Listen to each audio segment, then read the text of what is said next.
Welcome to the 2018 State of the City. We as a community have a very bright future. And tonight, we will highlight some of the things that are going on. But I can tell you, I could not be more proud than to be the mayor of this wonderful, wonderful city we call North Charleston. Our city is a modern, diverse community with the quality of life increasing year after year. I first ran for mayor to work for the citizens of North Charleston to make our city a better place. In the mid-90s, North Charleston lacked vision, character, and an identity. A holistic approach has led us to where we are today. We've added recreational and cultural amenities, increased our park system and green space, and have continued to attract high-quality jobs for individuals at every educational level. This is how your city works for you. We'll leave the negative stuff to the naysayers. I'm here today to tell you the good news, the things that make our city great. For the first 35 years of our city's history, we lacked access to the Cooper River. The banks of the river were lined with industry and a shipyard. Turning the blight of the Navy base closure into an asset, the city reclaimed a portion, creating Riverfront Park. Today, we have one of the best green spaces in the Lowcountry and an unmatched location for large-scale events. Large events like High Water Festival are attracting national acts and first-time visitors to the park. But I find the fundraisers that we host to be the greatest benefit to our community. Events like the Charleston Animal Society Chili Cook-Off, which raises over $500,000 for our local pet population, and the numerous races, fun runs, and walks benefiting local nonprofits. Even privately held green spaces are being put to work for community good. The Bend, once a hotbed of criminal activity, has been transformed into an open space for events. The solar eclipse was viewed by thousands there, and every month at no cost to the city, community concerts are held as part of the March Jam series. The space may be activated for commercial use one day, but until then, the Bend is a definite asset. Recreation in North Charleston extends much farther than just our park system. We have committed resources, unlike most cities in South Carolina, to providing activities after school and during the summer outside of athletics. We provide these programs at a low cost to ensure our city's kids remain in a safe and productive environment. I'm particularly proud of our summer camps. Spread throughout 20 community centers in the city, 750 kids attend for 8 weeks. It's far from a babysitting service. The kids participate in daily educational activities and weekly field trips. They receive 2 meals a day through a partnership with Lowcountry Food Bank. Building lasting bonds has become the hallmark of the summer camp program. Over the course of the summer, the kids interact with city staff, like police and fire, to better understand that we are all working on their behalf, that police officers are here to help. Becoming more dynamic and meeting the arts enrichment needs of our city, your Cultural Arts Department has greatly expanded offerings, which culminates in the North Charleston Arts Festival. Unlike other art festivals, which are only accessible to those able to pay for high-priced tickets in exclusive venues, the North Charleston Arts Festival, at its core, is meant to bring arts to the average Jane. The annual multi-day celebration of arts and culture highlights national, regional, and local artists and performers in the areas of dance, music, theater, visual arts, media arts, and literature. For 35 years, the festival has made quality arts programming affordable and accessible to the widest spectrum of the public to experience an array of performances, workshops, exhibitions, and activities in a variety of venues, including libraries, community centers, schools, civic auditoriums, and parks. Programs throughout the year, like the Dr. Martin Luther King Jr. concert and children's theater, ensures a wide variety of programming to a diverse audience, like North Charleston itself. Increased quality of place goes hand in hand with a robust economy. Jobs continue to move into North Charleston, providing opportunity for residents, high school graduates, and the like. Our large employers are essential, but it's the small businesses in our community that makes us great. Remaining inclusively business-friendly, North Charleston is enabling the little guy to start a business here, provide for their family, and grow. The appeal of North Charleston is exemplified in the Park Circle community. The resurgence of the neighborhood did not happen by accident. In the 90s, Park Circle was an aging community, devoid of identity, and quite frankly, lacked viable businesses to entice young families and professionals to the area. It hasn't occurred overnight, but a deliberate approach with key investments in the community has drawn a diverse mix of businesses and individuals. Where businesses once stood vacant, local restaurants flourished, and where sleepy shops once were located, exciting new boutiques have sprouted. And the success of Park Circle and East Montague is breathing new life into other areas of the city. Spruill Avenue has organically become a hotbed of economic activity overnight. Lifestyle businesses like Holy City Brewing, Firefly, and Codfather are soon to open. These companies may not have the worldwide name recognition like Boeing, but to us, they're just as important. Local entrepreneurs believing in our city, making new investments into once blighted areas breeds transformation. There's no doubt that this revitalization will continue moving south, down Spruill Avenue to Reynolds Avenue and further. It's only natural, considering the southern end of the city is the undeniable center of the entire Charleston region. The city is making key investments in the south end of our city and is committed to continuing this effort. I am most excited about our partnership with Metanoia and the repurposing of the old Chicor Elementary School into a thriving center of commerce and activity.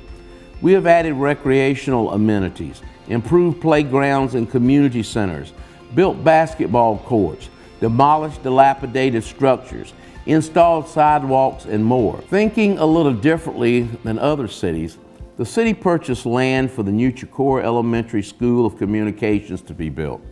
We donated land for the Military Magnets Athletic Program, and we've updated public service facilities like the construction of the city's newest and largest fire station, Fire Station 2. Successes are already being realized with the construction start of Restaurant Depot, a company that will soon employ 60 individuals. The city still remains committed to a grocery store, a service badly needed in that area. Until that happens, we're happy to have partners like Fresh Future Farms and others that provide fresh local produce to our residents. Our ongoing public investments, coupled with private capital, will continue to occur in the South End. In other parts of the city, new amenities will be coming online in 2018. The construction is nearly complete on our two new senior centers, one on Otranto Road and the other on Dorchester Road. We've always had senior adult activities within our recreational and cultural arts departments, but we've never had a dedicated facility for the growing segment of the population. Once open, these centers will provide daily activities, exercise classes, and social gatherings. The compassion and hard work of the people that work on your behalf at the city is evident throughout the year. Day in and day out, our city employees exemplify public service with numerous acts of kindness that go unnoticed by the general public. Like in public works, sanitation workers like Ishmael Green routinely assist our elderly residents who may not be able to bring their roll carts to the curb. It's a simple gesture that's not required, but Ishmael always ensures the citizens' homes he visits are well served. I was raised like that, man. Take care of your elders, respect. So I go out my way because some of them in wheelchairs, some of them are sick. So I'm like their second child. I take care of them. It's make me feel good to come to work and give a helping hand that day, you know? In other cases, our employees take great pride in their work, no matter how simple the task. Antonio Green and his crew received a request to repaint a faded crosswalk at the corner to the Whitehall neighborhood. Without fuss, not knowing it would improve pedestrian safety, the crew completed the task and received great praise from the neighborhood. It's a priority to us is to make sure that we make sure that the people that lives in the city of North Charleston are safe. So they definitely needed a crosswalk here to protect them and to make the drivers aware that people cross here. Remember, our police officers are humans too, with families, kids, and pets just like you.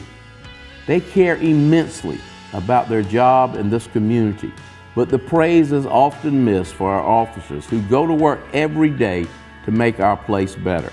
Getting a police officer to brag on themselves is nearly impossible. One instance that did come to light during the year was from Officer Martha Lowndes. From Officer Lowndes' regular patrols, she came to know Priscilla, who had contracted an infection in her foot. Officer Lowndes checked on her regularly, took her topical sprays, brought her snacks, but the infection became severe. Priscilla was reluctant to seek medical attention. It was their relationship that they had built that convinced Priscilla to seek help, most likely saving her life. The people I work with are honestly, they're some of the greatest people I know, and I know officers that do stuff like I did for Priscilla that do that kind of stuff every single day. And it's just because they all have good hearts. They're good people. It's the relationships that our officers build every day that help keep our community safe. We believe that one officer can make a difference. Our COPS athletic program, designed specifically to reach our young boys and girls, is stronger than ever and continues to grow. Our officers take off-duty time to coach kids.